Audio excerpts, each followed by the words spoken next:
Welcome to Scott on Security. I'm Scott Beck, CEO of Beck Tech and co-star in the Amazon Prime documentary Cybercrime. Well, this morning I was on stage in Dallas talking to peers about cybersecurity and how to protect their clients. And it kind of brought up a thought or a process again in my brain that I've talked about a couple of times. Oh, before I get going too far, see behind me, this is for my friends and followers back home where there's snow. Yes, that's a pool, and the water is not frozen, and some folks were actually using it. Now, for the folks in Texas, they feel it's a bit cold, but yeah, coming from the land of snow, this is actually quite nice. Okay, back to the topic that I was mentioning, that not all service providers are created equal.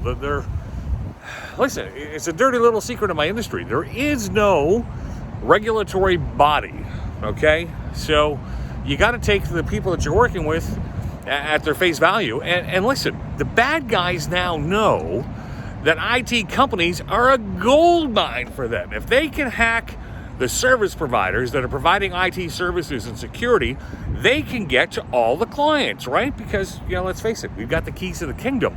And the term that came up today during the conference was the bad guys getting in, hacking service providers, and then weaponizing their tools. The same tools they're using to manage networks to try to keep things flowing decently can be used to actually then attack the end clients. So what is your service provider doing? Where is he on the maturity roadmap to protect against this? Some of the things, are they using two-factor authentication themselves? Have they even talked to you about two-factor authentication?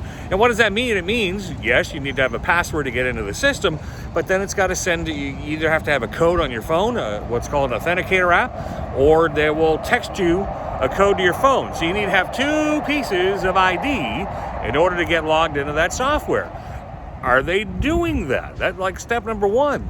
What other processes or procedures do they have in place to try to protect against these kind of threats? Do they carry third-party cyber insurance?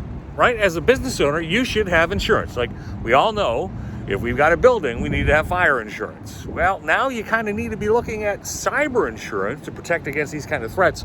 We just had that example of Barbara Corcoran last week, where she came out and publicly said, hey, look, we got phished. One of their people received an email and they got duped and ended up costing her almost $400,000. But because she had protections in place that the bad guys were able to get around, and because she had cyber insurance, looks like she's going to get that money back. So you have to have that cyber insurance. And does your service provider carry third-party cyber insurance? Meaning, if the bad guys attack them and they then attack you through your service provider, are they covered? Are you covered? These are questions you need to be asking in advance before something bad happens. Because as I said, unfortunately in my industry, it's not regulated. And I hate to say it. I'm just going to put it out there.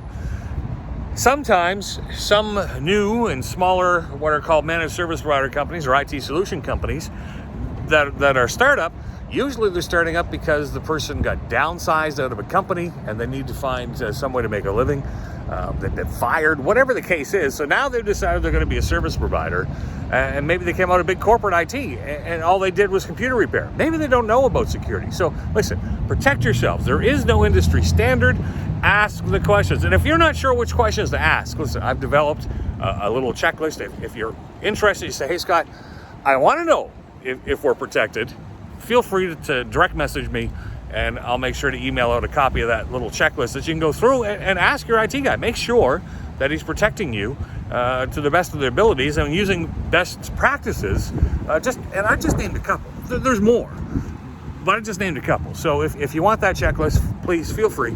DM me. I'll be very happy to send it out. And getting set to start the journey back home, leaving from Dallas, Texas. It's been an interesting trip. Got to mark off as a history buff. Hopefully you got to see those videos.